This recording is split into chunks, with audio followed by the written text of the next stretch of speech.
इस आदमी के पास ऐसे जादुई दस्ताने थे जिससे वो किसी भी चीज को छूकर पत्थर की मूर्ति में बदल सकता था। उसने कुछ ही सालों में कई लोगों को मूर्ति बना दिया था, जिनमें ज्यादातर लड़कियां थी। फिर एक दिन लड़का और उसकी दोस्त द्वीप पर आते हैं और इन मूर्तियों से आकर्षित हो जाते हैं। लड़के को मूर्तियां ऐसे लग रही थी जैसे कि वो कोई असली के इंसान से बनी हुई हो। तभी द्वीप का मालिक आता है और झूठ बोलता है कि वो एक मूर्तिकार है, उसने ही यह सारी सुंदर मूर्तियां बनाई है। तभी वो लड़की का हाथ छूटता है। मालिक लड़के को नजरअंदाज कर रहा था। लड़की मालिक पर मोहित हो चुकी थी। मालिक महल में खाने का न्योता देता है। तभी लड़की बिना सोचे हाँ बोल देती है, जिस कारण लड़का भी मना नहीं कर पाता। जब वो महल में जा रहा था तभी उसे पीछे से किसी लड़की की आवाज आती है। लड़के ने मुड़कर देखा तो वहाँ पर केवल मूर्तियां थी। ज्यादा न सोचकर वो महल में चला जाता है। लड़के को एहसास हो चुका था कि कोई उसका पीछा कर रहा है। और दूसरी तरफ जब लड़की नहा रही थी तो उसे पानी में एक महिला की परछाई दिखती है जो उसको महल से भागने के लिए कह रही थी, जिसके बाद परछाई गायब हो जाती है। लड़की को लगा कि ये कोई भ्रम होगा। उसका दोस्त जब महल में घूम रहा था तभी अचानक पर्दे के पीछे से एक आदमी आकर हमला कर देता है, लेकिन वो आदमी लड़के के सामने टेक नहीं पाता और कुछ ही पलों में हार जाता है। तभी आदमी बताता है कि द्वीप का मालिक नकली है, जिसने चालाकी से राजा का महल छीन लिया है। वो लड़के को चमकती गुफा खोजने को कहता है, जिससे वो सब कुछ समझ जाएगा। तभी अचानक एक तोता उनकी बातें सुनकर उड़ जाता है। यह तोता मालिक का पालतू था, जिससे आदमी घबराकर वहाँ से भाग जाता है। फिर जब सारे लोग रात का खाना खाकर मालिक लड़की को अपनी मूर्तियां दिखाता है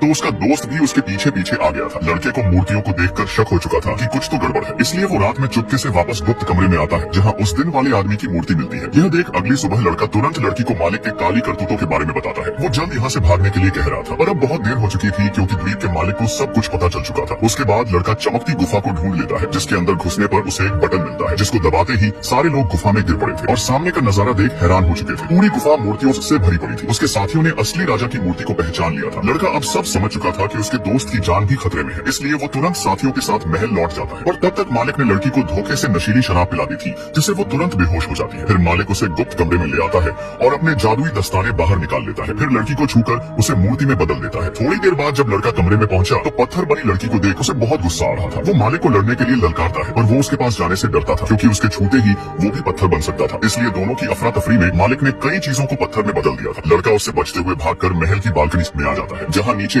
एक 100 मीटर की गहरी खाई थी। उसके पास और कोई रास्ता भी नहीं बचा था। और जब मालिक उसके नजदीक आता है तभी लड़के ने अचानक से उस पर हमला करके उसको बालकनी से लटका दिया था। फिर उसने मालिक को उसके ही हाथों से उसे मूर्ति में बदल दिया था, जिससे वजन के कारण उसकी मूर्ति टूटकर खाई में गिर जाती है और चकनाचूर होते ही सारी पत्थर की बनी मूर्तियां वापस इंसान में बदल जाती है। इस बड़ी सी मोटी लड़की का जूनियर स्कूल में पहला दिन था। उसका शरीर दीवार से भी मजबूत था और चेहरा किसी आदमी से कम नहीं था। बड़ी आईब्रो, बड़े बड़े होठ और अजीब खुला हुआ चेहरा, जिससे सब आकर्षित होकर दूर भाग जाते थे। इतनी बड़ी लड़की को स्कूल में आता देख सारे बच्चे उसका मजाक उड़ाते थे। यहाँ तक कि उसका क्रश भी बैनर लगाकर चिढ़ाने में कोई कसर नहीं छोड़ता था। सभी उसे प्यार से मोटी बुलाते थे। जब मोटी उदास थी तभी अचानक उसे कोई गुलाब देता है। मोटी ने सोचा किसी ने उसको पसंद किया है और नीचे देखा तो गुलाब एक बूढ़े आदमी ने दिया था जो अंधा भी था। यह झटका खाकर मोटी गुलाब को फेंक देती है और चिल्लाती हुई पागल हाथी की तरह भागने लगती है, जिससे वो गिर पड़ी थी। घर लौटने पर दादी उसकी चोट पर मलहम लगाती है और मोटी से पूछती है कि कहाँ गिर पड़ी थी जो इतनी चोटें लग गई। मोटी की दादी जवान और सुंदर थी। जहाँ तक मोटी को याद आता है उसे दादी बचपन से ही हमेशा 27 साल की लगती थी। इतने साल बीत चुके थे और दादी का रूप वैसे का वैसा ही था जैसे वो अमर हो गई हो। दूसरी तरफ मोटी का शरीर फैलता ही जा रहा था। उसने कई बार दादी से सुंदर बनने का राज पूछा, लेकिन दादी का कहना था कि ऐसा कोई राज नहीं है, अगर झूठ बोलूं तो बिजली गिर जाए। तभी बिजली गिर पड़ती है। लगता है कि भगवान भी दादी को बर्दाश्त नहीं कर सकते थे। कोई चारा न देख दादी उसे जादू टोने के अंधेरे होल में लेकर आती है, जहाँ कई सारी मोमबत्तियां जल रही थी। यह सौंदर्य पाने की जगह थी। दादी ध्यान में बैठ जाती है। मोटी को दादी बहुत ही शक्तिशाली लग रही थी। तभी अचानक दादी का मुंह टेढ़ा होने लगता है। वो अपनी नाक सिकोड़ रही थी। वो मोटी से कहती है, क्या तुम्हें अजीब महक आ रही है? तो मोटी ने सूंघ कर बताया कि यह जाने पहचाने सी महक शायद उसका पाग है। फिर दादी अपने शरीर को हिलाकर